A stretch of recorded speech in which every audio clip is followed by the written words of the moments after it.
I am Deacon Father Jimmy. I'm the legal representative of the Believers Eastern Church here in Rwanda. Just to let you know who we are Believers Eastern Church, an Orthodox church which is based in India, and we are actually presently in 19 countries, and the first in Africa being here in Rwanda. And we are here for the past 3 years as a church, and we are also part of our social aspect trying to help people, and Medical College Hospital is one of the biggest projects that we are doing. At the same time, we have a lot of community projects helping the people in whatever way possible. Honestly speaking, when I was first in India, I have never heard about Rwanda. Honestly, being a typical Indian, I've heard about Africa, but the notion that I had about Africa is, oh, that's not a place to be. It's so much consequences, so much difficulties. But once we heard about from our initial team who came here, then I researched about Rwanda, and I read a lot of things about your president. His Excellency has done a tremendous job for the country, and I'm proud of him for what he's doing and the role that he's playing. And recently I was one of the events of Kwibuka recently. I mean, it's so tremendous that the work that he has done for other people, and to come from such a background to be in a state like this, I would say Rwanda is one of the best places to be in Africa, and I'm glad our church leadership chose this place to start our project, and I would say it is the best, the cleanest, the safest. After our invitation from the former ambassador and the Anglican Archbishop, we thought, yes, let us start. And looking at the need, they said, there are a lot of cases there where people go for the treatment back to India or to Europe, and they spend a huge amount of money. Now, we have the expertise of having a 1,000-bed hospital back in India, which is known as Believers Church Medical College Hospital, which also has a medical college of more than 100 doctors and 100 nurses and other paramedical staff getting graduated. So we wanted to use that experience here. And when we found out there are a lot of, for example, there is no cardiologist throughout the country. Right now we have some, but when I came in 2021, there were none. So they were here for a few times. But we said, why not we bring our expertise here and help the people? Now, the other thing is, we don't see this as a private hospital. We want to help the people. I'll help them in whatever way possible, whether it is technology, whether it's the treatment, the medicines, the medical professionals. In whatever way possible, we want to bring the need and the help to these people in whatever way possible. I'm Dr. Andrew. I'm in charge of public relations and administration in Believers East Africa Limited. This project came in with the collaboration of the former ambassador of Rwanda to India and the Anglican Archbishop, Dr. Rwanda. So first it was introduced by the ambassador Ernest Rwamucho, who was there by that time, and then he met the administration of Believers Eastern Church. They talked, and due to the good governance and the security in Rwanda, they agreed to have the project in Rwanda. And then they came in the involvement of the Archbishop. So in 2021, the first team came in Rwanda, and it came through the collaboration of the Believers Eastern Church. The head of it, Metropolitan, is His Holiness Yohana. Then they met the Anglican Church, the Archbishop. The two leaders agreed to start the project in Rwanda, much based on the social aspects. It's not a business-oriented. So in 2021, the first team came led by the Bishop Barnabas, Father Sijo, and Dr. Daniel. With me, we met the government officials, the RGB, the RDB, the Minister of Health. And then they agreed to start the project in Rwanda.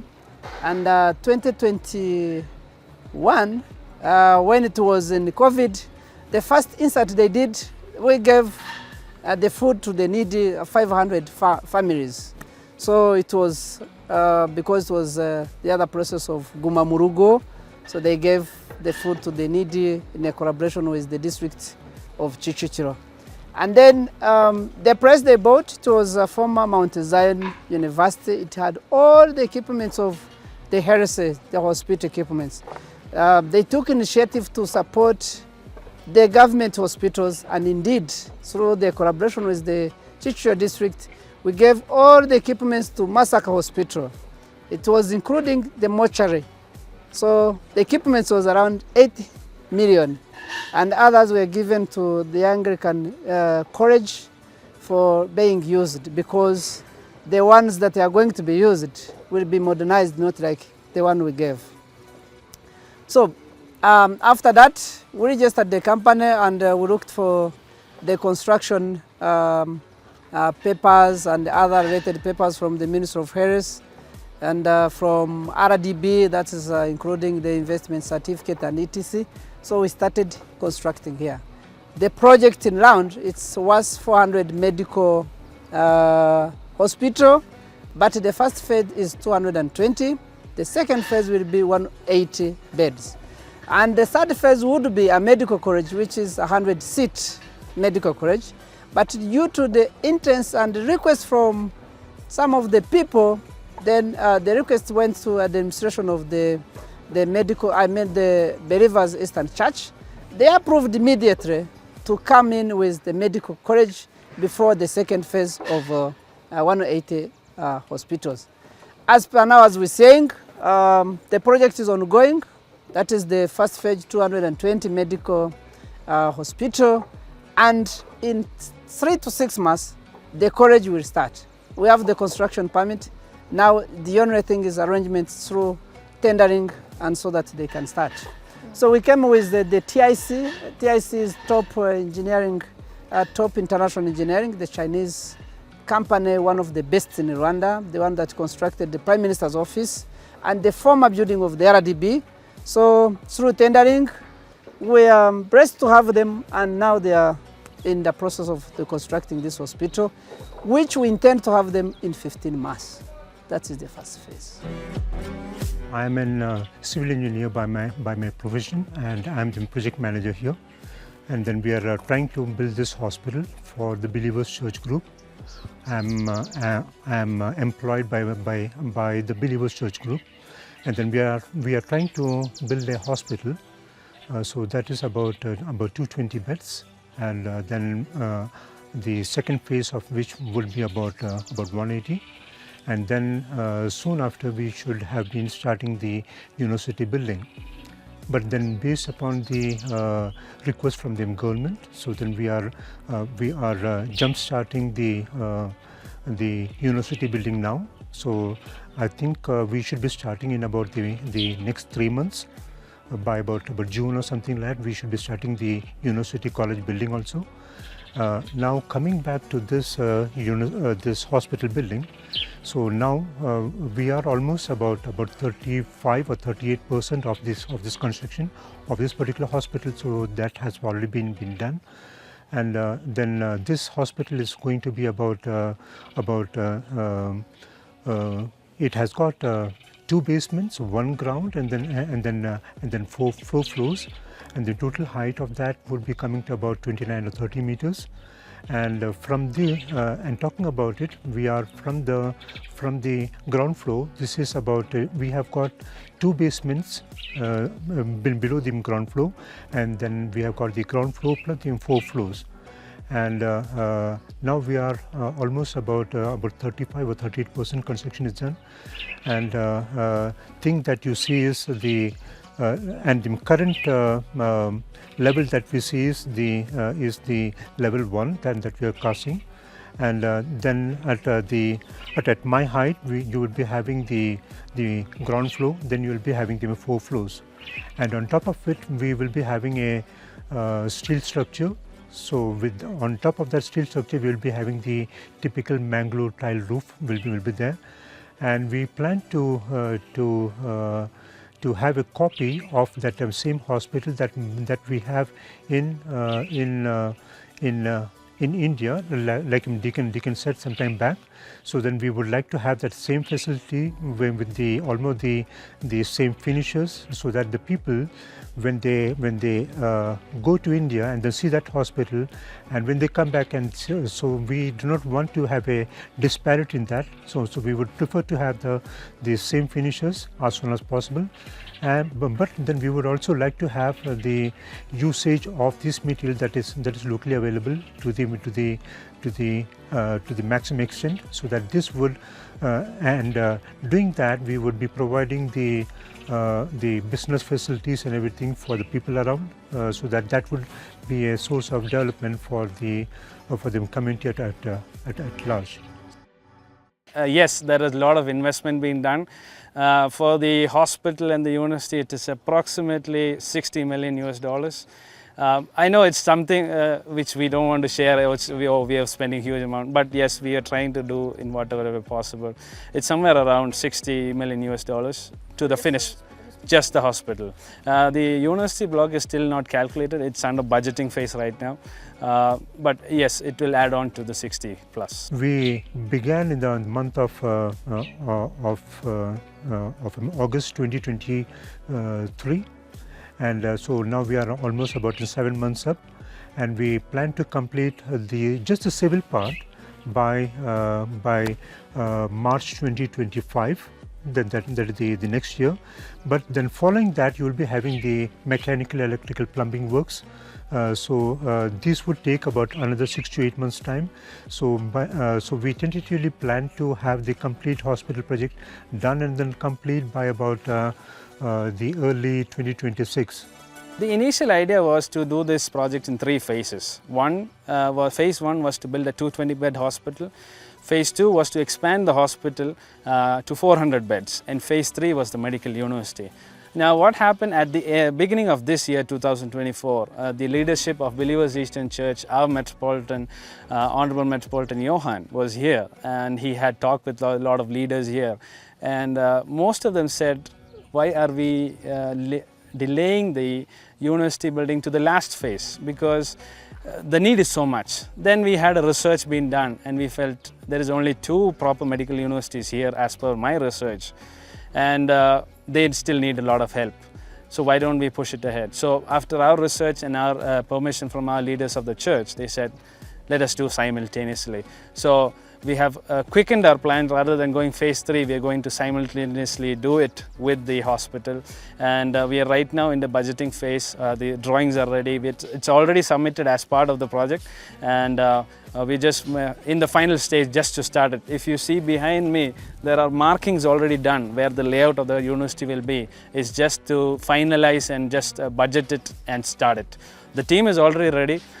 It's just a matter of starting, because one thing is the soil that you see there has to be dumped back as part of the retaining wall. So once that's finished, we just go ahead and we start it off. So the need is so much. We need a lot of young African brothers and sisters to be trained so that they can help their own people. Now we have the professional doctors who can train them and become the best doctors possible and help them, because you need a lot of doctors, a lot of nurses to be trained. We want to give them the best way possible. So that is the reason that we want to do this university at the same time possible.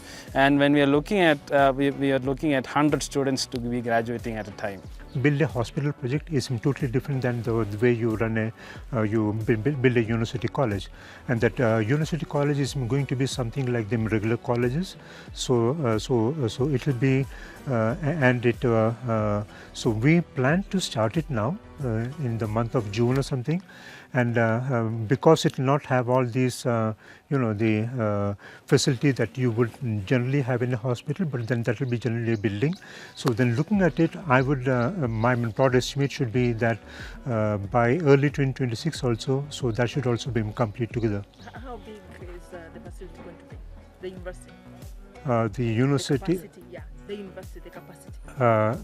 That I'm not really sure about it, because we are still trying to formalize that full particular building, and but I think it is decent enough in a building with which when we have the interns studying from there, so then they would have a ready-made hospital here by the time by 2026. So then when the students join there late 2026, so by that time you will be having a hospital building up and running. So then so then it will be good for the students also, and to have the first time experience for the students coming to the hospital as well.